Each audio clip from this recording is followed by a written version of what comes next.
احمد مسعود له اسرایلو د مرستې غوښتنه وکړه. اسرایلي ورځپاڼې وایي چې احمد مسعود د ټولو هیوادونو په ګډون له اسرایلو هم د مرستې غوښتنه کړې ده.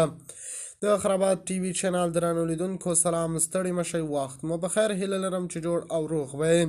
په سر کې یادونه کوم که خرابات ټي وي چینل مو نوي سبسکرایب کړئ، په درنښت سره خرابات ټي وي چینل سبسکرایب کړئ.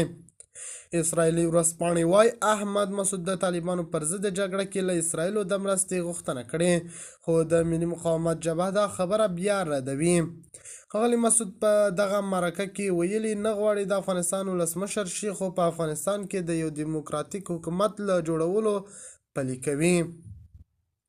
یروشلم پوسټ نومي ورځپاڼې د مطبوعاتو اسرایلي او انګلیسي ژبو ورځپاڼو له قوله په خپل ریپورټ کې لیکلي احمد مسعود چې ځان د افغانستان جبهه مقاومت مشر ګڼي، ویلي دي موږ د اسرایلو په شمول د هر لوري مرستو ته که غواړي چې راسره یې وکړي اړتیا لرو او موږ به ورته په تمه یو.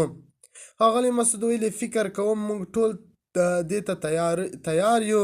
یا تروریزم ناپوهۍ پر وړاندې د بشریت د پرمختګ په خاطر یو بل ته باید سره لاسونه ورکړو.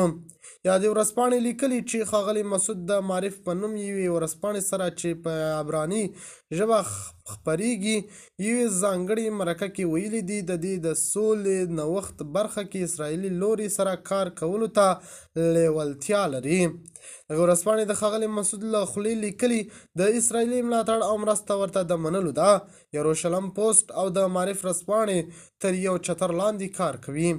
د خرابات ټي وي چینل درنو لیدونکو دا و زموږ ته د مهال چمتو کړی خبر. د نورو تازه خبرونو لپاره خرابات ټي وي چینل په درنښت سره سبسکرایب کړئ. الله په امان، تر بیا ښې چارې.